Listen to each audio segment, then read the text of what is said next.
भारत हमारा जो पड़ोसी है वो दुनिया, तो अगले चंद माह तक ये जो हम हिफाजत कर रहे हैं, मास्क पहन रहे हैं, बाकी हिफाजती तदाबीर पे अमल कर रहे हैं, ये फिर भी नागुज़ीर होगा और जरूरी होगा। वैक्सीन का फायदा जो है वो चंद माह के बाद आना शुरू होगा। वो एक लॉन्ग टर्म इसका सोल्यूशन है, इमीडिएट सोल्यूशन, और जो वो यही है कि आप एसओपीज पे तमाम इस पे वो करें अमल। ऑक्सीजन सप्लाई के लिए आप लोग ये कहाँ से एक्वायर कर रहे हैं, कहाँ से प्रोक्योर कर रहे हैं? क्योंकि कल आपने हमें बताया कि 91% कैपेसिटी इस पे इस वक्त जो है वो कंजम्पशन है।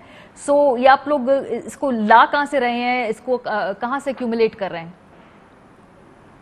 जी, इसका जैसे बिल्कुल आपने सही कहा कि हमारी बहुत हाई लेवल के ऊपर इस वक्त ऑक्सीजन की कंजम्पशन गई भी है, और जो दर्दनाक मनाजिर इस वक्त हमें इंडिया से आ रहे हैं, देखने को नज़र आ रहे हैं। लोग लिटरली फुटपाथ के ऊपर तड़प तड़प के मर रहे हैं ऑक्सीजन की कमी की वजह से।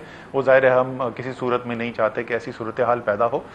दो तीन चीज़ें कर रहे हैं मारिया इसके लिए। जो फौरी तौर पर इसको इम्पैक्ट करने की जो चीज़ है वो तो जो ये अभी 10% क्योंकि हमारे पास स्पेयर मौजूद था, तो हमने ये फैसला किया है कि हमारे पास जो रिजर्व कैपेसिटी या स्टोरेज कैपेसिटी जो ऑक्सीजन की, उसको एक्स्ट्रा प्रोडक्शन करवा के फिल कर लिया जाए, तो कम से कम हमारे पास वो तकरीबन 1 हफ्ते की कंजम्पशन के करीब बनती है। वो हम सबसे पहले तो ये भर लें।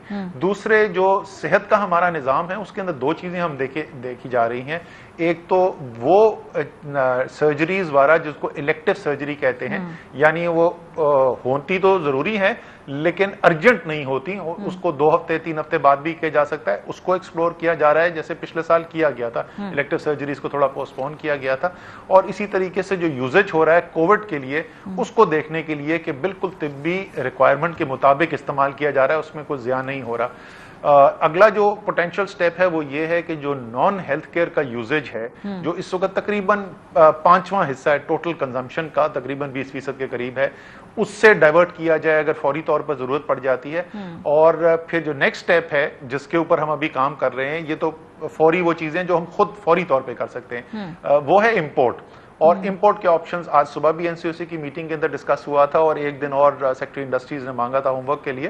कल हमारी इंशाल्लाह इतवार के दिन दोबारा मीटिंग होगी, तो उसके अंदर जो है हमने ये भी फैसले करने हैं कि हम कहां से बाहर से मंगवा सकते हैं। 2-3 ऑप्शंस हैं जिनको एक्सप्लोर किया जा रहा है, और वो जल्द से जल्द पाकिस्तान पहुंचाई जा सके, ताकि अगर और मजीद ऑक्सीजन की हमें जरूरत हो तो ऑक्सीजन की कमी ना नजर आए हमें। ठीक है, चलिए ये तो कोविड से मुतालिक सवालात हो गए। कुछ आज पॉलिटिकल डेवलपमेंट भी हुई है। मरीम नवाज साहिबा ने आज मीडिया से गुफ्तगू की, इसमें उन्होंने कहा कि जहांगीर तरीन साहब ने जो अपने साथ लोगों की एक तादाद बताई है, यानी जहांगीर तरीन ग्रुप में जितने अफराद सामने आए हैं, ग्रुप उससे कहीं बड़ा है और वो हमारे साथ राब्ते में है, और ये लोग आइंदा इंतखाबात पीटीआई के टिकट पर नहीं लड़ना चाहते। तो ऑब्वियसली वो पीएमएलएन से टिकटों के लिए वहां पे कर रहे हैं राब्ता।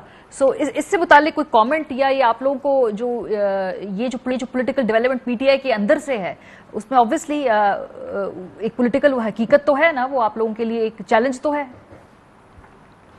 जी, पहली बात तो आखिरी खबरें आने तक जहांगीर तरीन पाकिस्तान तरीके इंसाफ के लीडर हैं, वो पाकिस्तान मुस्लिम लीग के लीडर नहीं हैं। तो जहांगीर तरीन के साथ अगर कोई लोग मिल रहे हैं तरीके इंसाफ वाले, तो कोई इतनी वो कोई खबर की बात नहीं है कि तरीके इंसाफ के लोग जो हैं वो एक और तरीके इंसाफ के शख्स के साथ वो बैठे और उनने मुलाकात की।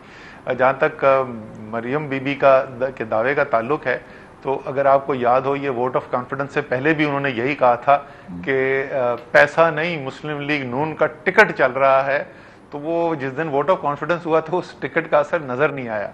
2023 का इलेक्शन भी देख लेंगे, पाकिस्तान के अवाम फैसला करेंगे, ना मैंने फैसला करना है ना मरियम ने फैसला करना है, पाकिस्तान के अवाम फैसला करेंगे और देखेंगे किसके हक में फैसला। लेकिन sir all is not well, जो कि वहां से जो वो बात कर रहे हैं मीडिया से, वैसे इंटरव्यूज दे रहे हैं उनके लोग, वो कह रहे हैं कि इज्तिमाई इस्तीफों के ऑप्शन पे गौर किया जा सकता है। सो ये नहीं है कि वो सिर्फ बैठ के कोई साथ चाय पी रहे हैं या इफ्तारियां कर रहे हैं, वो मुस्तकबिल के सियासी लाए अमल के बारे में तहिया कर रहे हैं या तय कर रहे हैं। सर ऐसा है मरियम, ऐसा है नहीं, कम से कम मैं मरियम कह रहा हूँ, सॉरी मारिया, ये ऐसा है नहीं। मैं जो है ये एमएनएस के बारे में तो कह सकता हूँ क्योंकि उनके साथ मैं बराह रास्त राब्ते में अंदर होता हूँ, और वहाँ पर ऐसी कोई बात नहीं है। क्या तहरीके इंसाफ के अंदर एमएनएज या एमपीएज ऐसे हैं जो खुश नहीं हैं कि जो उनकी सूरत हाल है? ये बिल्कुल ऐसा है, लेकिन कोई सियासी पार्टी ऐसी किसी वक्त नहीं होती जिसमें ऐसी सूरत हाल ना हो। वो ऐसी सूरत हाल बिल्कुल है, लोग अपनी नाराजगी का इजहार भी करते हैं, लोगों को शिकायत भी होती हैं, लेकिन 179 वोट जो पूरा हमारे पास तहरीक इंसाफ का और तहरीक इंसाफ के इत्तेहादियों का था, वो एक एक वोट जो है इमरान खान के वोट ऑफ कॉन्फिडेंस में पड़ा और वो हमें नजर आया पड़ता हुआ। सो नाराजगी होना एक और बात होती है और पार्टी के खिलाफ हो जाना वो बिल्कुल एक मुख्तलिफ बात होती है। मुस्तकबिल करीब में आपको लगता है वजीर आजम इमरान खान साहब की मुलाकात मुतवक्के हो सकती है जहांगीर खान तरीन साहब से? मुझे इस बारे में इल्म नहीं है, मेरे सामने ऐसी कोई बात नहीं हुई है।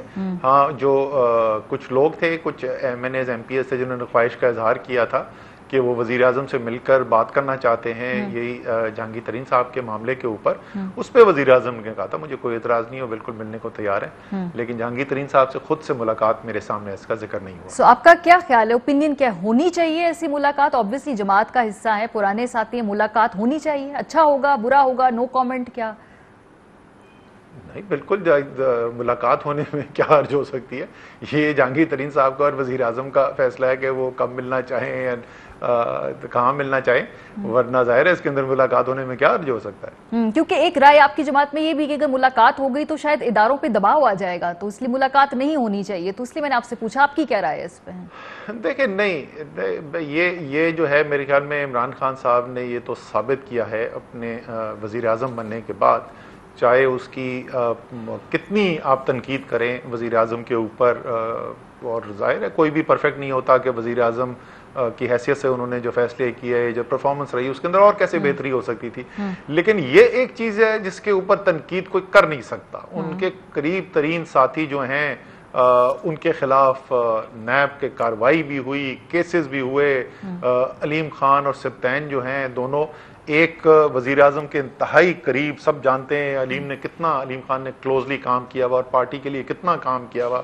वो बेचारे जेल डाल दिए गए और कई माह वहां पर गुजार कर आए और आखिर में साबित भी कुछ नहीं हुआ उनके खिलाफ। इसी तरीके से सिब्तैन वजीर भी सूबाई और उसके अलावा इमरान खान की नीचे वाली सीट के इलेक्ट हुए हुए MP मियां वाली से, उनके साथ भी यही किया गया और उसके बावजूद इमरान खान ने इंटरफेयर नहीं किया। अभी जहांगीर तरीन के साथ जो रिलेशनशिप है इमरान खान साहब की, और वो कितना करीबी ताल्लुक भी रखते हैं, कितना उन्होंने काम किया हुआ पार्टी में, कितना सीनियर ओहदा था, उसके बावजूद इमरान खान ने इंटरफेयर नहीं किया।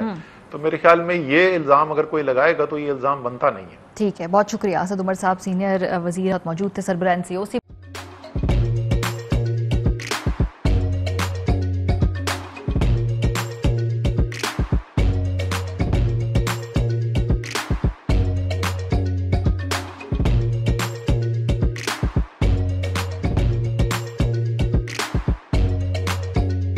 Instead of saving up for a new toy or a trip to Disney World, a 7-year-old